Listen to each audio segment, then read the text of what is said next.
He hadn't laid a hand on a woman in 12 years. And when fate finally pushed one into his arms, she was half destroyed already.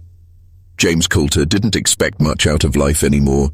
He kept to himself in the dry Arizona hills, where only the wind and old ghosts kept him company. His world was a cabin, a shotgun, and memories so heavy he never dared speak them aloud. But that day, everything shifted. She stumbled out of the tree line like hell itself was driving her forward, barefoot, filthy, wrapped in what looked like a torn curtain or a ruined dress. Her arms were raw with scrapes, her lips cracked, and her eyes carried horrors no one should ever bear.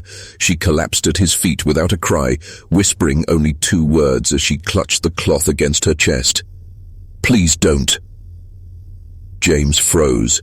She wasn't bleeding much on the outside, but her trembling made it seem like she'd walked straight out of fire. When he moved closer, she flinched but didn't retreat. The cloth slipped just a little, and the sight beneath it turned his stomach. Her back looked seared with fire and shame, burns, welts, deep scars twisted into symbols and letters like someone had branded their cruelty into her skin. James staggered back. It wasn't the injuries that shook him most. It was the way she folded in on herself, like a person who'd mastered the art of disappearing. And in her broken stare, he saw Tennessee. The war, the girl he couldn't save, the one who had looked at him the same way. He'd walked away once. He swore never again. Slowly, he shrugged off his coat, draped it around her shoulders like a vow, then lifted her into his arms and carried her away from whatever nightmare she'd escaped.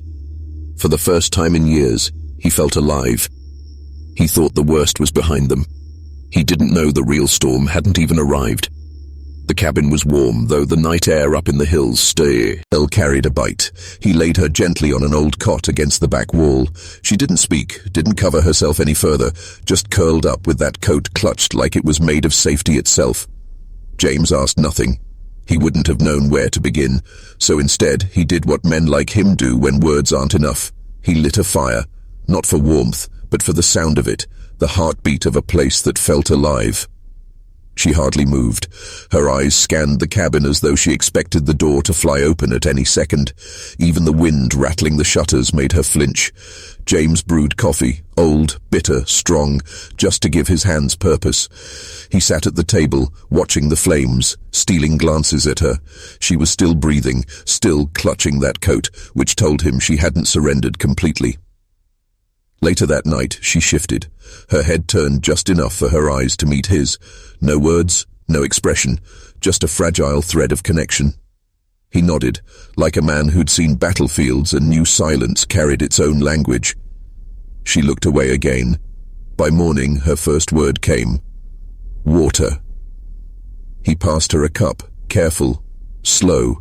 She drank in silence, then met his gaze a second longer than before. That look didn't thank him, didn't beg him. It only said, "I'm still here." James didn't know yet that that single sip would set off a chain of events no shotgun, no fire, and no silence could stop. She stayed quiet most of that day. Nods, short answers, wary glances, like she still wasn't sure if he was real or just another trick of the world. But by afternoon, while James sat on the porch carving down a broken chair leg, she stepped outside and settled on the steps. She didn't speak at first, just stared at the trees. Then, almost to herself, she said, "They used to make me clean their boots." James kept carving, didn't flinch, just gave a slow nod. Her me was Ellie. Bit by bit, she spoke of a mining camp hidden off any map, a place where they worked people to death and punished anyone who failed. She'd tried escaping twice. Once they broke her nose. Next time they carved her back like rawhide. He didn't ask about the third time. Some stories aren't ready to be told. But as the sun slipped behind the trees, James heard something that froze him cold. Hoofbeats, fast, climbing the ridge road. He rose, grabbed the shotgun, motioned Ellie inside. She didn't hesitate, moved like she'd lived through moments just like this. The rider who appeared wasn't a cowboy. He looked more like a drunken banker, his fancy vest and greasy moustache doing nothing to hide the cruelty in his face. "Ellie Rose," he called. "You got one chance to come back quiet." James stepped off the porch. "She's not going anywhere." The man sneered. "Ain't your choice, old-timer." James cocked the shotgun. Not pointed, just a warning. A reminder this wasn't city ground. This was his land. The rider didn't draw, just spat in the dirt, turned his horse and left. But the look he gave on his way out promised one thing: he'd return. And not alone. That night, James wrote a note to an old friend who wore a badge. Just in case.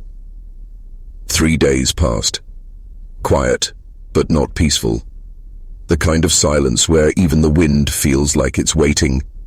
James stayed close, always watching, always ready.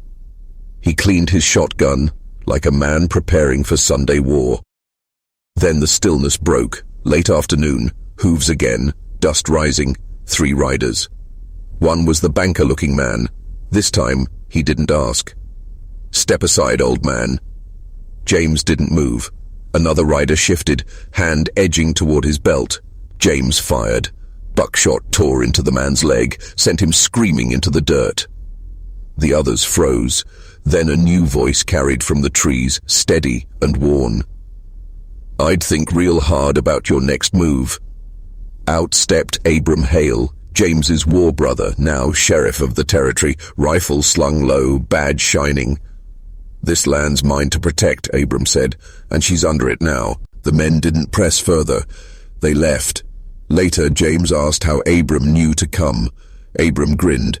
"You send me a letter that smells like powder and regret. I come running." But it wasn't over, not by a long shot. After the dust settled, the cabin felt different. Not heavy anymore, not haunted, just quiet. In a way a man could breathe without hating the sound.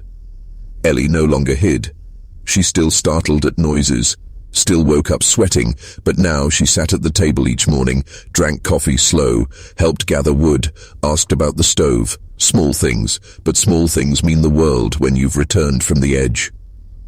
James noticed, too, how she lingered by the window each morning, how once she laughed, a breath more than a sound, but real. He didn't know if he was healing her or she was healing him. Maybe it didn't matter. One evening she set wildflowers by the window. He said nothing, but the next day he swept the porch for the first time in years. They didn't call it love. They didn't name it at all. But one night, over stew and black coffee, she asked, "You ever think some people aren't put here to save others, but just to give them room to save themselves?" James only nodded. Words would have ruined it. And that's how it went. 2 people, a cabin, and a slow kind of healing that asked for no permission. But here's the question. How many Ellies are still out there? How many Jameses are sitting alone, convinced their story is over?